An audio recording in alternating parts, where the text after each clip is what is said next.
ونصلي على رسول الكريم وعلى آله وصحبه ومن تبعهم بإحسان إلى يوم الدين. أشهد أن لا إله إلا الله وحده لا شريك له وأشهد أن محمدا عبده ورسوله لا نبي ولا رسول بعده أما بعد. Baik, bidaya Islam tahiyatan barakah. Assalamualaikum warahmatullahi wabarakatuh.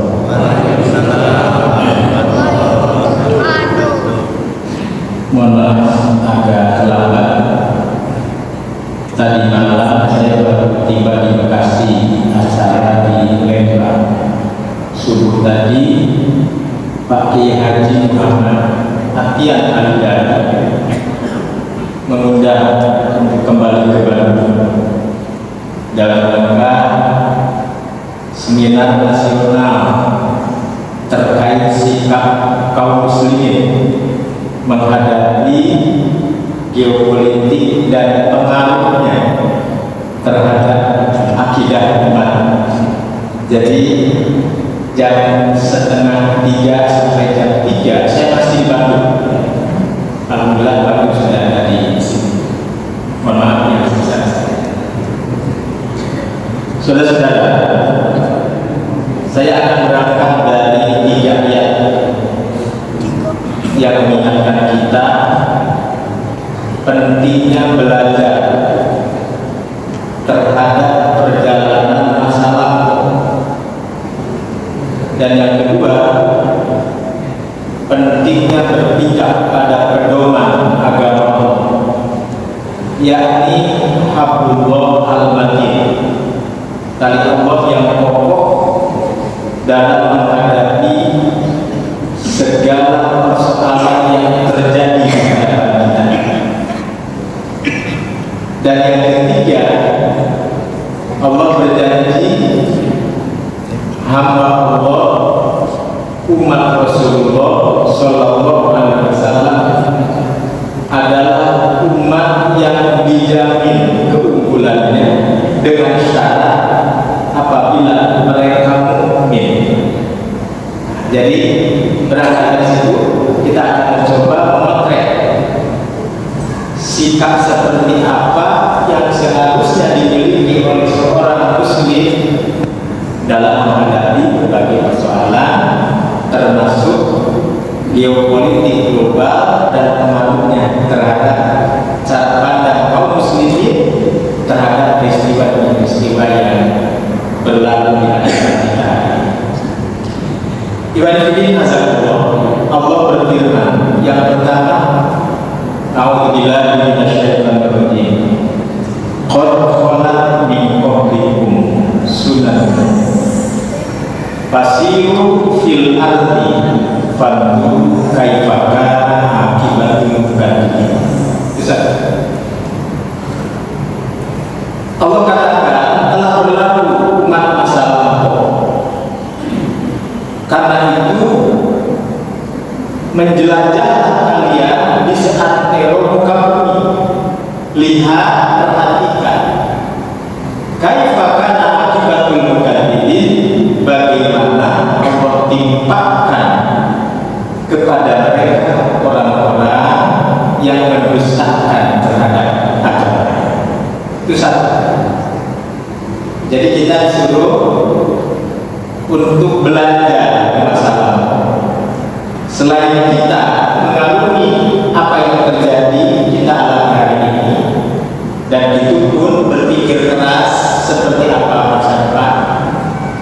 Namun ibarat kata spion, kita diperintahkan sekali-kali nengok spion. Walau fokus kita ke depan, tapi kita sekali-kali nengok apa yang terjadi di belakang. Yang kedua, Allah katakan hadza bayanul linnas. Ini merupakan bayan, penjelasan dari Allah untuk manusia. Wa huda, merupakan petunjuk dari Allah untuk manusia. Wa mau'izah, dan nasihat dari Allah untuk manusia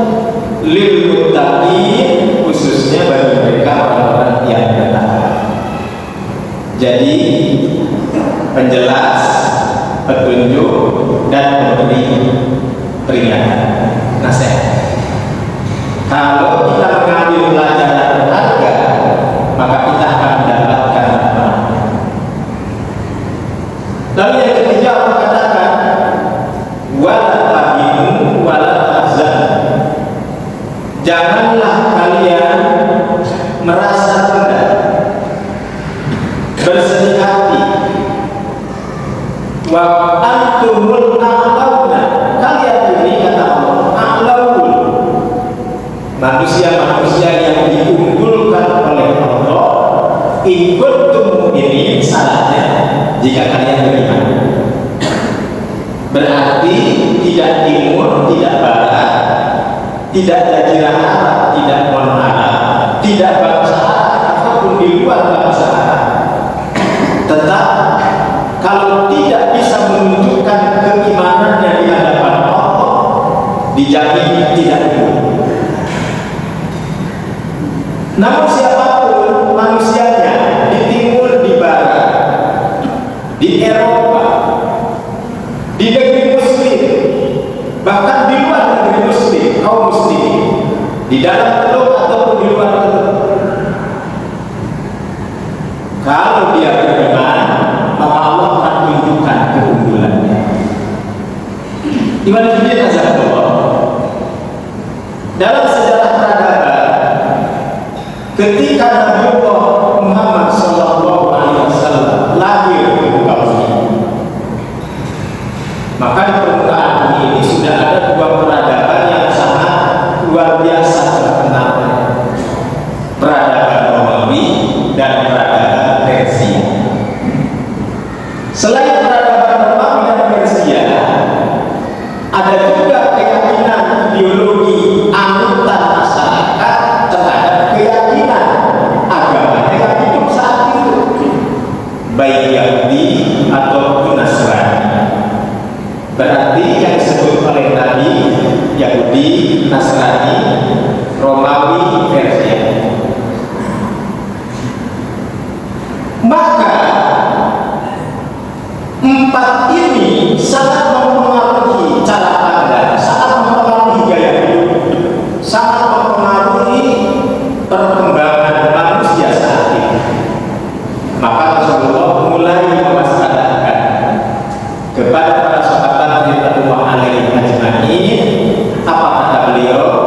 La tatabba'unna man kana qablakum shibran bi shibrin, dira'an bi dira'in, law dakhalu juhra dabbin la dakhaltumuh. Hadis pertama mengatakan, kalian pasti akan mengikuti peradaban, tradisi, budaya umat sebelum kalian, sejengkal demi sejengkal, sehasta demi sehasta. Walau mereka masuk ke lubang biawak sekalipun, pasti kamu akan ikut masuk ke dalam. Lalu sahabat bertanya, ya Rasulullah, apakah yang kau maksud itu adalah Yahudi dan Nasrani? Faqala Nabi sallallahu alaihi wasallam, maka Nabi menjawab, "Paman, siapa lagi kalau bukan mereka?" Sampai hari ini ucapan ini usianya sudah 1500 tahun silam. Tapi ucapan ini berlaku hingga saat ini, bahwa bagaimana peradaban, budaya, pemahaman, ideologi, keyakinan Yahudi Nasrani menjadi anutan umat manusia. Lalu di hadis kedua, redaksinya berbeda. Sungguh kamu akan mengikuti umat masa lampau, sejengkal demi sejengkal, sehasta demi sehasta. Walaupun mereka masuk ke lubang biawak sekalipun, maka kamu akan ikut masuk ke dalam. Nah, hadis kedua ini para sahabat bertanya dengan mengatakan, ya Rasulullah, apakah yang engkau maksud itu peradaban Romawi Maka Nabi menjawab, paman siapa lagi kalau bukan mereka? Iman betapa pentingnya masa lalu sehingga Al-Quran menggambarkan bagaimana Romawi Persia sudah berperang adu kekuatan sejak zaman dahulu kala. Sampai-sampai Al-Quran merekam jejak peperangan mereka berkali-kali, lalu Allah turunkan surat Al-Rum, surat yang bercerita tentang bangsa Romawi. Ketika Allah turunkan surat Al-Rum, gulibat birum fi adnal ardi, waktu itu Romawi dikalahkan oleh Kaisaran Persia. Lalu para sahabat menjadi gaduh dan bertanya-tanya. Nah, jadi seperti hari ini Israel Amerika meluncurkan rudal-rudalnya ke Teheran, lalu Teheran balik membalas dengan rudal-rudal yang sebalik ke kantong-kantong makanan militer Amerika di mana? Di negara-negara teluk, negara-negara Arab. Berpuluh-puluh kali ribuan rudal sudah dimuntahkan. Nah, jadi kalau di masa Nabi belum zaman medsos, jadi beritanya terbatas. Kalaupun ingin kejelasan seperti apa sikap sahabat, berarti kita harus menggali riwayat-riwayat yang menceritakan tentang kondisi saat. Tapi apabila terjadi perang di sana, lalu beritanya sampai ke sini, sumber berita ada di tangan kita masing-masing. Semua ikut menonton, semua ikut mengamati, bahkan semua ikut menilai. Kira-kira dasar tidak pengaruh media. Nah, inilah kekuatan ketiga pada zaman tata dunia baru. Maka sumber informasi termasuk menjadi kekuatan yang tidak bisa ditangkap. Maka muncul apa yang disebut dengan perang opini. Jadi perang opini, siapa yang bisa mempengaruhi masyarakat, siapa yang lebih gencar komunikasinya, maka itu yang lebih banyak dibaca oleh masyarakat. Oleh karena itu, Teheran benar-benar memanfaatkan kesempatan ini dengan keberaniannya meluluh lantahkan pangkalan-pangkalan militer AS di Teluk dan sekali-kali menunjukkan rudalnya ke Tel Aviv. Maka sangat wajar dunia pun bertepuk tangan bersyukur, termasuk kita. Sekarang Israel Amerika punya lawan tanding. Lalu decak kagum dan puji-pujian pun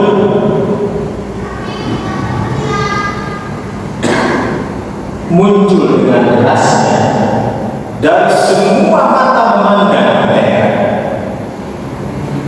Maka jadilah kesimpulan, tidak ada negara yang bisa menumbangkan kekuatan sang agresor, dan benteng terakhir dunia Islam adalah Iran. Itu kesimpulan sebagian dan ini terus digoreng di media. Di sisi lain, negara-negara teluk dalam posisi yang sangat lemah, sangat lemah. Negara-negara Arab sangat lemah. Kenapa lemah? Sebagaimana sering dijelaskan, negara-negara Arab tersandra dengan perjanjian apa yang disebut dengan Abraham Accords. Perjanjian Abraham yang melibatkan Donald Trump dan Israel sendiri, yang membuat negara-negara Arab tidak bisa. Nah, maka media pun diterangkan betapa rendahnya mana kekuatan bangsa. Ini keberhasilan Barat, termasuk keberhasilan pikiran dalam memecah kekuatan strategi global negara-negara teluk. Oleh karena itu, mungkin saya tidak ingin berpanjang kala soal peperangannya dan pengaruhnya terhadap sikap kaum muslimin Islam ini yang di media sosial, di grup-grup WhatsApp, di Instagram justru ikut sibuk memperhatikan, memotret, menilai, bahkan terjadi bantah-bantahan yang sangat hebat, dukung-dukungan yang sangat hebat. Di zaman Nabi pun terjadi seperti itu. Tapi ketika kami menjelaskan, ketika para sahabat bertanya kepada Rasulullah, ya Rasulullah, Romawi dikalahkan oleh bangsa Persia. Orang-orang jahiliyah justru senang dengan kemenangan Persia. Kenapa? Ada kesamaan ideologi, sama-sama menyembah makhluk. Yang satu menyembah mana, Lata, Ubal, Uzza. Yang satu menyembah api waktu itu. Karena Persia, kalau kita lihat sejarahnya, dulu pada masa kekuasaan kekaisaran Majusi Zoroaster, kemudian berpindah pada masa kekuasaan Ismail Safawi atau yang disebut dengan dinasti Safawi. Ada 6 dinasti terkuat sebagai gambaran politik kaum Syiah di dunia waktu itu. Fatimiyah, Ubaidiyah di Mesir, Zaidiyah, Jarudiyah, lalu menjadi Hafidiyah di Yaman, kemudian ada Idrisiyah di Maroko, ada Khazariyah di Turki, dan ada Buwaidiyah di Irak, serta ada Safawiyah di mana? Di Irak. Pada masa Ismail Safawi berhadapan dengan Kesultanan Turki Ismail yang pahamnya Ahlus Sunnah wal Jamaah, sehingga pemahaman Ismail Safawi agak tertekan, artinya tidak terlalu berkembang. Ada penghalang, tetapi Ismail Safawi sudah berhasil menancapkan ideologi Syiah Isna Syariah di Iran sebagai madhab resmi. Mereka menyebutnya madhab resmi, sebuah keyakinan resmi negara, ya, keyakinan resmi negara, sampai berubah Iran menjadi negara modern pada zaman Sadr Pahlavi, dan Sadr Pahlavi di backup oleh Amerika, di backup oleh Israel. Waktu itu, lalu kekuatan Amerika muncul di dalam Iran sendiri, yakni dinasti Umayyah yang merancang kekuatan untuk menumbangkan Reza Pahlavi. Di mana kekuatan dibangun? Di Prancis. Maka tibalah tahun 1979, revolusi besar-besaran diumumkan kepada dunia. Iran membentuk negara revolusi yang menamakan diri menurut mereka Revolusi Islam Iran. Walaupun kata Islam disematkan di situ, banyak ulama-ulama dunia waktu itu keberatan. Tapi inilah kepandaian Iran mengambil kesempatan bagaimana peran opini dimainkan, bagaimana hegemoni dimainkan, sehingga dunia tidak bisa apa-apa. Nah, pada masa Umayyah inilah semua program-program dicurahkan, tata negara dikelola, kemudian dibikin prinsip-prinsip ajaran antara ideologi keyakinan di sisi lain dan ideologi politik di sisi yang lainnya. Ya. Maka Umayyah ini menulis buku, judulnya Al-Hukumah Al-Islamiyah. Apa itu? Bisa dimaknai kekuasaan Islam, bisa dimaknai pemerintahan Islam, bisa dimaknai negara Islam. Apa arti buku ini? Buku ini menyatakan kepada kita, ini menurut pastinya, imam kepemimpinan imam 12 bagi kami. Ini merupakan kepemimpinan yang wajib adanya. Bila Allah utus Nabi dan Rasul ada Nabi akhir zaman. Sementara imam tidak ada masalah, akan terus sampai imam 12, dan imam 12 diangkat oleh Allah menurut mereka ke langit dan nanti akan turun kembali ke bumi menjelma menjadi Imam Mahdi al-Muntadhar. Sampai hari ini diyakini bahwa Imam Mahdi akan turun.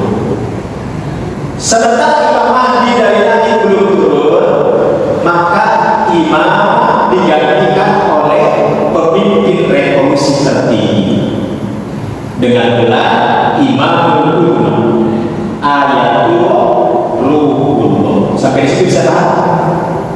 Nah, jadi apa yang ajaran di situ?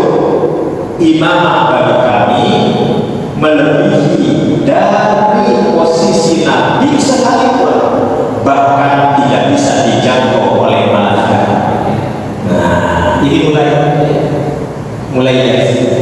Oleh karena itu, ini untuk mengingat bahwa betapa kekuatan sentralistik di bawah kepemimpinan pemimpin spiritual yang disebut wilayah fakih, maka ini menjadi senjata utama dalam mengimpor revolusi di seluruh dunia sehingga mendapatkan sambutan yang sangat luar biasa. Nah, lalu orang lupa apakah di dalamnya bisa dibenarkan, apakah ajaran-ajaran yang bisa dibenarkan. Ketika sang agresor Israel Amerika gagal mengalami kebuntuan dalam hal diplomasi soal uranium, nuklir, minyak, lalu lintas Hormuz, maka yang tadinya dua negara agresor yang menjadi teman intim menjadi musuh yang sangat hebat.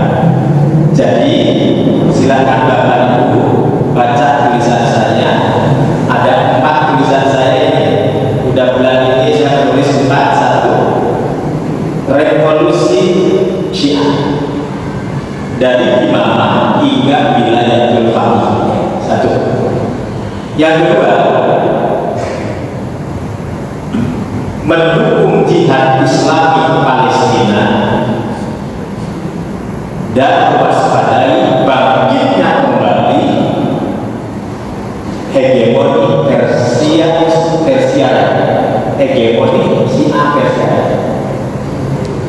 Yang ketiga, saya menulis sisi lain perang Israel Amerika versus Iran, titik koma, kekaguman terhadap teknologi tidak harus menggeser peta akidah. Nah, ini kenapa? Karena sekarang orang mulai melihat saking kagumnya, saking bangganya ada yang bisa melakukan perlawanan terhadap dua agresor, maka dukungan pun mulai tanpa kritik.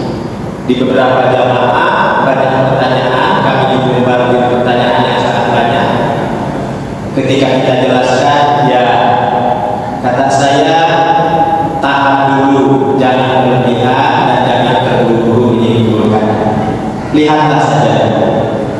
Kalau kita menilai, nanti salah penilaian. Kita boleh menonton, kita boleh mengonteks, tapi jangan disimpulkan. Jangan sampai umat Islam terjebak ke dalam lubang 2 kali. Tahun 80-an, tahun 90-an menjadi saksi sejarah dunia Islam yang penuh dengan masa-masa kelam. Masa-masa kelam terjadi. Bagaimana ternyata kalau Israel mencaplok Palestina, lalu Amerika dengan gaya yang mencaplok negara-negara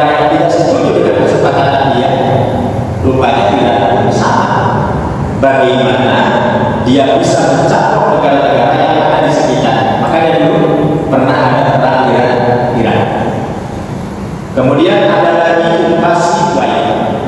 Kemudian perebutan kekuasaan keambilan Bahrain dan menancapkan kaki-kaki milisinya di beberapa negara Muslim, termasuk di Lebanon, di Syria.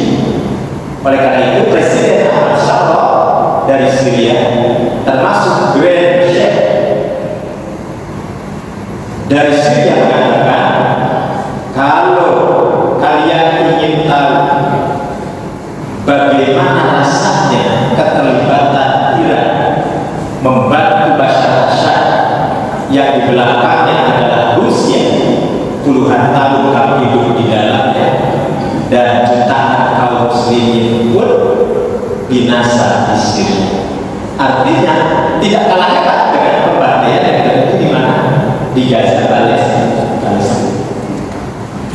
Tetapi opini ini terus berkembang dan orang tidak surut untuk terus melakukan pujian, dan kita nyaris tidak mendapatkan berita apakah Iran mengalami kehancuran tidak. Yang kita tonton di media massa adalah dalam hancur, pangkalan Iran Amerika hancur. Baca nggak? Ada tempat-tempat kawasan tertentu di Teheran di mana yang kena rudal jaraknya. Artinya betapa rapinya mengemas COVID. Nah ini hebat, hebat sekali. Nah, namun lagi-lagi dunia Arab dalam posisi remaja, sehingga organisasi konferensi Islam pun tidak bisa berbuat. Akhirnya seruan persatuan umat pun muncul dari mereka dengan jargon kaum muslimin jangan lagi membicarakan persoalan paham Sunni Syiah. Seolah-olah padahal kalau kita jujur membaca kitab-kitab pokok yang ditulis baik oleh Muhammad Ayatullah ataupun Sayyid Ali Humaydi yang tinggal kemarin, ataupun pernyataan Mustafa Umair, ataupun baru itu di Yaman, menurut kitab-kitab asli mereka ternyata sama-sama yang menjadi ancaman adalah kaum muslim. Maka kita terakhir kemarin perdamaian yang digagas di Pakistan gagal.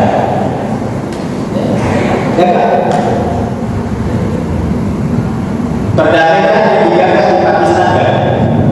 Maka kita berdoa mudah-mudahan negara-negara Arab pun bangkit kesadarannya. Konon negara-negara Arab mulai tersadar bahwa bahaya akan kembali. Turki juga mulai bisa membaca strategi Timur Tengah ke depan seperti apa. Jadi yang dipikirkan itu adalah apa yang akan terjadi setelah peperangan ini. Oleh karena itu, sekarang Iran sudah meminta ganti rugi pada Amerika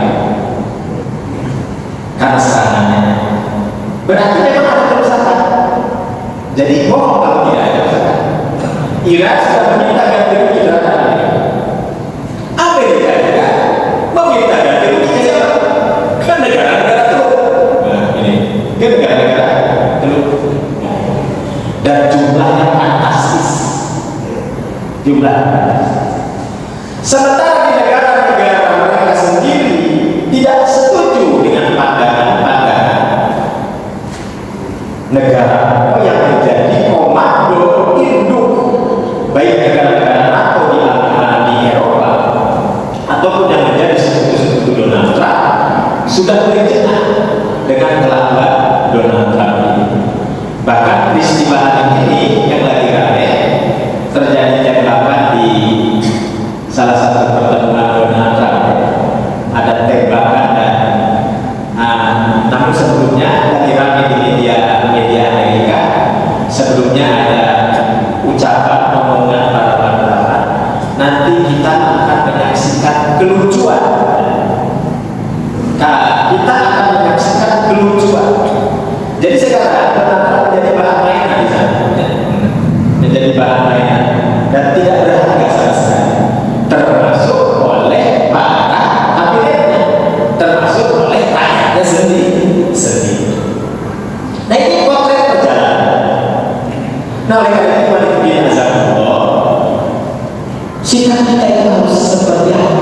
Nah, sikap kita pertama tidak memutuskan, tidak terburu-buru menyimpulkan, dan kita tetap berpegang bahwa yang bisa menyelamatkan kita pada dasarnya apapun geopolitik yang terjadi, selama umat berpegang pada keimanannya, ikut mukminin, itulah yang bisa menyelamatkan.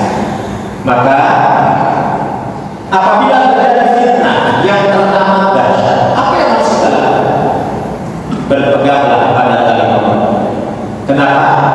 Karena tali Allah di dalamnya merupakan berita masa silam, naba'u ma'ana qoblak, di dalamnya merupakan berita hari ini dan berita yang akan datang, wa khobaru ma'ba'dah, dan kitab Allah itu merupakan adzakirul hakim, juru peringatan yang teramat bijak, yahdi ila syiratil mustaqim, akan menunjukkan pada kita semua ke jalan yang lurus. Karena itu Nabi Muhammad SAW selalu mengingatkan kita bahwa kita harus dorong doa juga untuk diselamatkannya diri kita dari kobaran api fitnah, dari kobaran api fitnah. Nah, ini bisa dibaca dalam kisah yang terakhir ketika api fitnah berkobar. Nanti dibaca. Rasulullah SAW kata Aisyah radhiyallahu anha, aku tidak pernah melihat Rasulullah SAW dalam segala hidupnya melainkan ia memohon kepada Allah yang pertama berlindung dari azab neraka jahanam, yang kedua berlindung dari azab kubur, yang ketiga berlindung dari fitnah di kala hidup dan fitnah saat dijemput oleh Allah dengan kematian. Fitnatul mahya. Dan yang satunya lagi berlindung kepada Allah dari kejahatan fitnah dan jahat. Nah, Rasulullah jelaskan tidak kurang 60 hadis Nabi yang menjelaskan kepada kita tanda-tanda akhir zaman. Tidak ada satupun yang menyebutkan tahun berapa, lalu seperti apa awal gejalanya, tapi di situ disebutkan berbagai tanda-tanda yang bisa dirasakan. Tidak pula dari 60 tanda. Dari 60 tanda diperas lagi menjadi 10 tanda besar, seperti terbitnya matahari dari tempat terbenam, belum terjadi. Dari 10 tanda itu diperas lagi menjadi 3 tanda. Bisa turunnya bisa ke bumi, kemudian munculnya Imam Mahdi. Nah, Imam Mahdi yang mana? Gitu. Dalam pemahaman akidah Ahlussunnah, Imam Mahdinya ada namanya, dijelaskan oleh Rasulullah. Namanya seperti namaku, nama bapaknya seperti nama ayahku, dia turunan Quraisy, dijelaskan. Sifat-sifatnya seperti apa, dia akan memimpin kaum muslim, dijelaskan. Ternyata berbeda dengan keyakinan bangsa kita secara umum, kaum Syiah khususnya, kecuali dalam Sunnah kita. Mereka meyakini bahwa Imam Mahdi yang akan lahir itu adalah imam yang ke-12. Bahkan hari ini di Libanon, di Syria, di beberapa negara-negara mereka, sambil berseliweran pesta kembang api udara, mulai berhalusinasi bahwa Imam Mahdi turun dengan bayang-bayang di atas langit. Nah, ini sudah mulai karena terinspirasi dari hadis Imam Mahdi. Nah,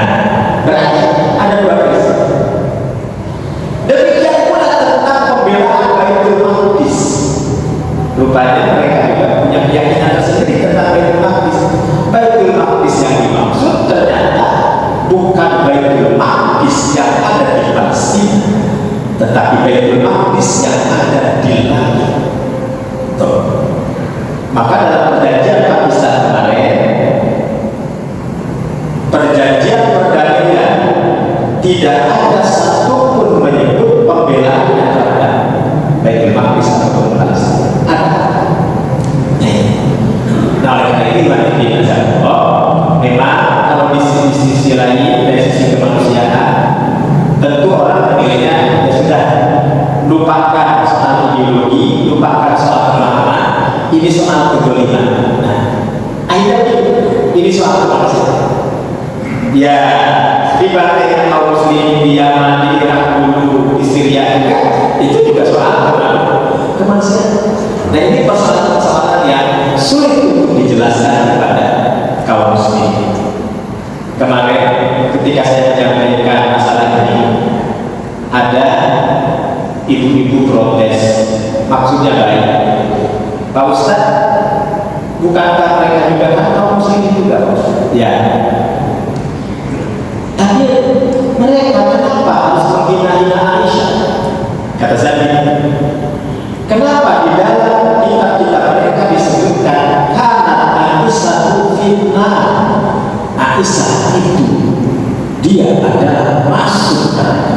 Bayangkan kalau Aisyah saja masuk neraka, bagaimana itu?